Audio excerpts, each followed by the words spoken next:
Allez, c'est parti pour la matinale gestion de fortune, investissement conseil, profession CGP, patrimoine 24. Je suis avec Pierre Balu. Pierre, bonjour. Bonjour Frédéric. Pierre, vous êtes gérant chez Estiam, c'est une maison de gestion de SCPI. On reviendra sur l'historique de cette maison, mais on est ensemble pour traiter de votre actualité. Vous avez une de vos SCPI, la Placement Pierre, qui se rapproche des 400 millions d'euros. Oui, exactement. Donc Estiam Placement Pierre est une SCPI de bureau qui a aujourd'hui 367 millions d'actifs sous gestion. Ouais. Et qui tend à arriver justement aux 400 millions d'actifs sous gestion. Bon, on est content pour vous. Les bureaux, en ce moment, ça a une réputation, je dirais pas sulfureuse, mais tout le monde tend à dire que ça a eu payé et que ça paye plus. Ouais, alors il y a beaucoup d'encre qui coule sur ce sujet. On a un positionnement un peu particulier puisqu'on a un nombre d'actifs, on a 157 actifs dans ce fonds, ce qui est assez important vu la taille du fonds. Donc diversification. Il y a une réelle diversification à la fois par la taille unitaire des actifs et par les locataires qui occupent les locaux. La taille unitaire des actifs, c'est... Alors elle est à 1100 m², lorsque la moyenne du marché est autour des 3500 m². Ah oui, c'est 3 fois moins. Exactement. C'est un choix stratégique d'être plutôt sur des petits actifs. C'est pour prendre moins de risques, c'est ça? Alors c'est pour diversifier le risque, absolument. Et c'est une SCPI qui s'est constituée en fait au fur et à mesure du cours de la vie de la SCPI, puisqu'elle a plus de 30 ans. Donc ces actifs qui ont été achetés au fur et à mesure de la vie de la SCPI. Quel scope géographique sur cette SCPI Placement Pierre? Alors, on est Paris, région parisienne, à hauteur de quasiment 60%. D'accord, et le sol? Et on a 30% en région et une part aussi d'étrangers, on a 10% d'étrangers. D'accord. Avec la surface moyenne, c'est un peu plus de 1000 m². C'est ça, 1100 m². Quel type d'entreprise? Alors, on est justement par la taille de moyenne de ces actifs, on intéresse plutôt les PME. Donc on a beaucoup de locataires PME et cela a deux avantages. C'est d'une part, c'est des professions et des activités qui sont résilientes dans le temps. Et d'autre part, on parlait tout à l'heure de l'encre qui coule sur le sujet des bureaux. C'est des sociétés finalement qui sont assez peu concernées par le télétravail. Et qui sont globalement résiliente. On peut parler un peu d'argent, ça donne quoi en termes de performance? Alors les performances Comment vous avez sont traversé 2020? Les performances sont bonnes. On a en 2020 une performance qui est en termes de rendement de 4,77. D'accord. Alors au-dessus de la moyenne du marché, non? C'est ça qui est pour les SCPI au global à 4,18 et pour les SCPI bureau, dans lequel intègre Estiam Placement Pierre, est à 4,04. Donc on est au-dessus du benchmark, donc ça c'est d'un point de vue rendement, sachant que le rendement est décomposé en deux parties, le rendement courant, on est à 4,63 de rendement courant, et à 0,14 de plus-value, qui est lié en fait à la cession d'un actif sur le patrimoine. Sur certains actifs. Exactement. À côté de Placement Pierre qui est focus sur du bureau, vous avez aussi des véhicules qui investissent dans le commerce et l'hôtellerie. Exactement. Commerce et hôtellerie, ça a été quand même deux secteurs, surtout l'hôtellerie un petit peu massacrée là, avec la crise du Covid. Ces deux SCPI, donc Estiam Pierre Rendement et Estiam KPP Gimo, effectivement ont été impactés forcément par la crise. Alors aujourd'hui, on est plutôt au bout du tunnel qu'au début, et je pense qu'il y a un effet quand même opportuniste sur cette SCPI qui peut être... Quand vous dites effet opportuniste, vous voulez dire que c'est le moment de rentrer en fait. Exactement. C'est ça? Exactement. Parce que certaines valos ont dû un petit peu se contracter. Exactement, on a eu les experts qui ont baissé les valeurs d'expertise, et de ce fait, on a baissé les valeurs des prix de part. Aujourd'hui, il y a un réel effet d'opportunité sur ces véhicules. Ok. Est-ce qu'on peut revenir, je l'annonçais, vous êtes gérant chez Estiam, est-ce qu'on peut revenir un peu sur Estiam, l'historique d'Estiam, parce que le nom Estiam, dans l'univers de la gestion de la SCPI, est récent, mais la maison, elle, est ancienne. Exactement. Donc c'est une maison qui a plus de 30 ans d'existence. Qui s'appelait anciennement Foncière Pierre Gestion, qui a été rachetée en fait par Blackfin Capital Partner. Aujourd'hui, on a 1,3 milliard d'actifs sous gestion. On a quasiment 500 immeubles sous gestion. Et en fait, on a 37 salariés au sein de la structure. Et on est une SCPI, une société de gestion. Qui reste entrepreneuriale, puisque même si l'actionnariat, c'est Blackfin, l'esprit reste entrepreneurial. Dans le pipe, est-ce qu'il y a des projets de lancement? Est-ce qu'il faut s'attendre à des choses de votre côté en septembre à la rentrée? On y réfléchit. Donc Estiam gère aujourd'hui 5 SCPI, Oui. 3 qui sont ouvertes au grand public à la commercialisation. On y réfléchit, voilà, on a beaucoup de sujets en cours, mais on y réfléchit. Ouais. D'accord. Bon, pas d'annonce pour le moment. Une toute dernière question. On parle beaucoup de la diversification en Europe. Est-ce que c'est une piste que vous envisagez? Alors on est déjà investi en Europe, on a investi au Luxembourg, en Belgique et en Allemagne. D'accord. Pour l'instant, on s'est recentré sur le marché français dans cette période un peu compliquée, mais on compte continuer la diversification par la suite, toujours en restant en zone euro. C'est très clair. Pierre Balue, merci d'avoir été avec nous. Merci Frédéric. À bientôt. À bientôt.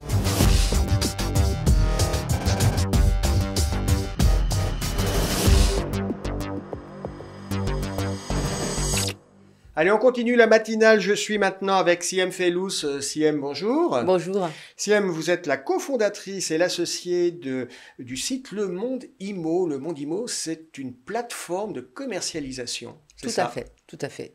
Vous commercialisez, je crois que votre actualité, c'est que vous êtes en train de tangenter les 40 000 lots. 40 000 lots, plus de 200 promoteurs. Sur l'ensemble du territoire Sur l'ensemble français. du territoire, Saint-Martin, l'île Maurice également. D'accord, aussi bien métropole que DOM. Tout à fait. Quel type de statut je suis, soit sur de l'immobilier flat, soit en cadre fiscal? Tout à fait. Toutes les fiscalités sont confondues. Donc, on va pouvoir proposer la loi Pinel, du LMNP, du déficit foncier. Du déficit foncier, du monument historique. Voilà, toutes les fiscalités sont présentes sur le site. Est-ce qu'on peut revenir sur l'historique de cette plateforme, Le Monde Immo? Donc, moi, personnellement, je découvre. Le Monde Immo, en fait, au départ, on était une société de commercialisation qui a été créée en 2013. On est passé plateforme en 2018 où on a créé l'outil, en fait, la plateforme Le Monde Immo. Et aujourd'hui, on a développé, on a créé véritablement un logiciel qui permet aux professionnels de l'immobilier de digitaliser, en fait, leur parcours de vente, de A jusqu'à Z. Digitaliser le parcours de vente, ça veut dire quoi? Concrètement, concrètement, ça veut dire de regrouper l'ensemble des outils nécessaires à la vente via un site internet. Bon. Plus concrètement, je suis désolé parce que tout le monde digitalise en ce moment, donc ça c'est pas exceptionnel. Moi ce qui m'intéresse c'est je suis CGP, ça va m'aider concrètement comment? Je peux visiter le lot, on va tout d'abord documenter. Tout d'abord utiliser la plateforme qui permet de rechercher le lot. D'accord. Voilà, via des promoteurs nationaux, régionaux, locaux, ok. Et ensuite, on va pouvoir dénoncer, réserver, optionner, réserver. Et on va pouvoir aussi avoir beaucoup d'autres fonctionnalités, beaucoup d'autres outils qui sont intégrés sur cette même interface, en faisant également des simulations financières et fiscales, expertes, et la possibilité également d'acheter du lead et ou des rendez-vous ultra qualifiés. Le Monde Immo, j'ai l'impression que on est en B2B, ça ne s'adresse qu'à des partenaires professionnels. Tout à fait. C'est ouvert au grand public. Non, absolument pas. Uniquement à des professionnels de l'immobilier. Donc vos partenaires, c'est qui? Vos clients, c'est qui? Alors, les CGP? Les CGP, des mandataires. D'accord. Les mandataires, les agents immobiliers, les courtiers. Les agents immobiliers, quand ils veulent élargir un peu leur stock. Développer leur activité, effectivement, et proposer souvent une offre locale dans leur secteur et qui décident aujourd'hui de plus en plus de pouvoir se diversifier et d'élargir. Voilà. Oui, parce que c'est vrai que l'agent immobilier, souvent, a un scope très local. Tout à fait. Il peut avoir un client qui veut faire une opération, ou des fiscs ou autre. Ou en résidence principale dans son environnement. OK. Concrètement, sur les CGP, qu'est-ce que vous leur offrez? Donc, il y a toute la digitalisation. Je crois que vous allez un petit peu plus loin, puisque pour ceux qui ne l'ont pas, vous avez, je crois, une délégation de carte T. Tout à fait. On va pouvoir déléguer la carte T et permettre à chacun de pouvoir travailler toute l'année. Voilà. La délégation de carte T, c'est important parce que si j'ai la carte T, j'ai une obligation de formation tous les ans.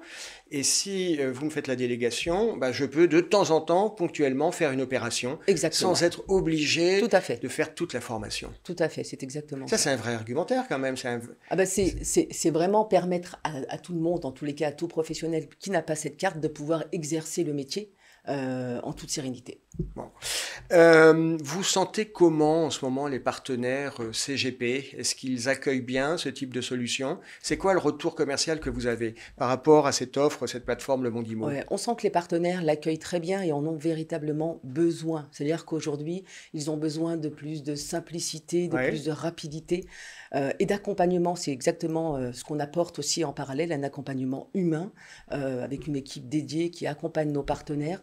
Et donc, ça leur permet d'avoir un outil tout en un, en fait, et de gagner en rapidité. Quand on parle d'accompagnement, vous pensez à de la formation, vous pensez à des choses comme ça? Également. Nous faisons également de la formation.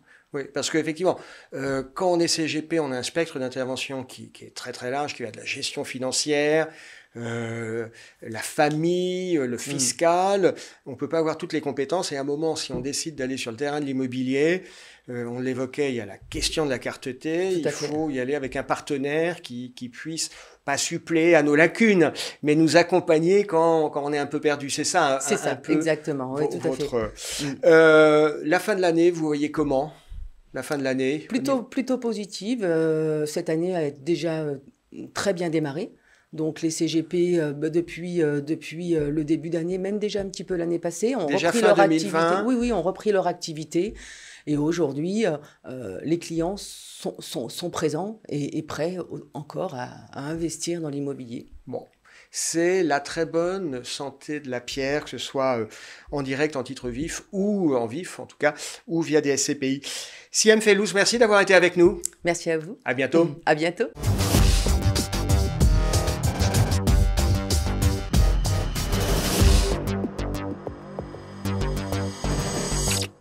Allez, on continue la matinale. Je suis maintenant avec Xiaodong Bao. Xiaodong, bonjour. Bonjour Frédéric. Xiaodong, vous êtes le gérant du fonds Edmond Rothschild Big Data.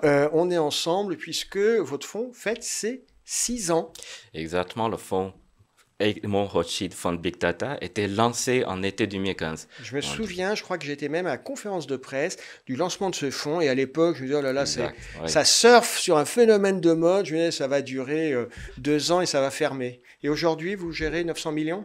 Exact. Aujourd'hui, le fonds en encours de 900 millions d'euros.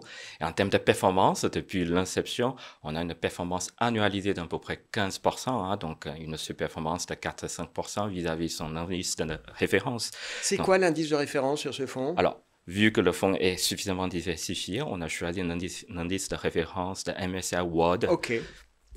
D'accord. Donc, 15% par an en moyenne sur 6 ans. On investit dans quoi? Dans des valeurs technologiques? Majoritairement, oui, parce que c'est un fonds thématique. Donc Big Data, donc exactement. Le data mining, toutes ces applications. Oui, en fait, on a des expositions purement vers les technologies, c'est-à-dire on a du pilier, on a de l'infrastructure de données, d'accord. Donc, ce qui dit les fabricants des équipementiers, ou les infrastructures comme le cloud, la data center, tout ça. On a aussi un deuxième pilier pour les pures technologies, c'est-à-dire les analytics, c'est-à-dire tout ce qui... c'est du logiciel. Exactement, les fournisseurs de services informatiques ou les fournisseurs de solutions de cybersécurité, par exemple. Et alors, on a des valeurs tech et vous disiez pas que des valeurs tech, aussi des valeurs qui ne sont pas de la tech. Exactement, parce que quoi, par exemple? C'est ça fait la caractéristique du fonds, parce que le fonds est tellement diversifié. Donc, du coup, on a profité des entreprises qui utilisent les données pour clients. Augmenter leur capacité, leur compétitivité dans leur chaque métier. Donc, du coup, par exemple, on a des expositions sur les valeurs financières. Prenons un exemple, les banques européennes. Eux, c'est des consommateurs de data. En fait, ils utilisent leur usine, c'est de la production de data et de l'analyse de data. Exactement. Et deuxième exemple, ce qui est hyper intéressant, c'est les entreprises de broker, le courtage. Donc, aujourd'hui, si on achète ou on vend les titres d'action ou même les fonds, par exemple, parfois on passe au travers des applis. Donc, ça devient beaucoup plus digitalisé aujourd'hui. Et ce sont ces entreprises-là qui vont continuer à gagner le part de marché. Donc, selon nous, c'est important. Xiaodong, qui dit technologie, souvent dit marché américain. Votre fonds, j'imagine, est beaucoup exposé aux États-Unis? Exactement, on a à peu près 55% d'exposition aux valeurs américaines. Parce que oui, les États-Unis restent Ça reste la locomotive. Pour le moment, c'est les États-Unis qui mènent la danse. Mais le fonds a quand même eu sa différenciation par rapport à son indice de référence. On a quand même largement surpondéré les valeurs européennes. Parce que pour nous, en termes de valorisation... C'est moins cher? C'est moins cher, c'est beaucoup plus attractif en termes de potentiel de gain de compétitivité par leurs compatriotes américains. Aux compatriotes aux États-Unis, ça devient beaucoup plus intéressant en fait en termes de risque. L'Asie. L'Asie aussi, c'est une autre opportunité parce qu'on parle de la Chine. La Chine qui numérise dans tous les sens. Exactement, on parle aussi de l'Inde par exemple. Donc tout un tas de l'univers aujourd'hui. L'Inde, alors c'est vrai que quand on parle des technos en Asie, on pense à la Chine, on pense moins à l'Inde. C'est vrai que l'Inde, on en avait parlé une époque, il y a la grande valeur technologique dans l'infogérance indienne qui est Infosys. Il y a d'autres players à jouer en Inde? Exact, il y a beaucoup plus des utilisateurs de données en Inde qui se digitalisent beaucoup plus rapide qu'on pensait en fait. Par exemple, les banques indiennes, ils se digitalisent d'une vitesse beaucoup plus élevé que les banques européennes, par exemple ICICI Bank, c'est un titre qu'on aime très très bien, ou d'autres valeurs qui va être assez prochainement cotées, donc Zomato c'est l'équivalent de Uber Eats en Inde, et là l'avantage d'exposer aux valeurs indiennes aujourd'hui c'est qu'il y a moins de pression réglementation par rapport au régulateur chinois par exemple. Aujourd'hui on voit plein de nouvelles sur ce domaine-là. Donc du coup, encore une fois, pour le fond, ce qui intéresse, c'est que vous aurez non seulement l'exposition aux valeurs américaines, aussi aux valeurs européennes et les valeurs émergentes. On est sur un fonds qui reste quand même un fonds techno. Ça s'adresse à quel profil d'investisseurs, ce fonds Big Data, et ça joue quel rôle dans un portefeuille? C'est plutôt cœur de portefeuille ou c'est plutôt de la diversification? Alors, on considère la position éventuelle de ce fonds dans votre portefeuille, surtout avec un profil un peu plus prudent, un peu plus diversifié. C'est reste le cœur de votre portefeuille. Pourquoi? Parce que je crois qu'il y a très peu d'investisseurs aujourd'hui sur le marché. Vous voudrez rater cette grande tendance de digitalisation.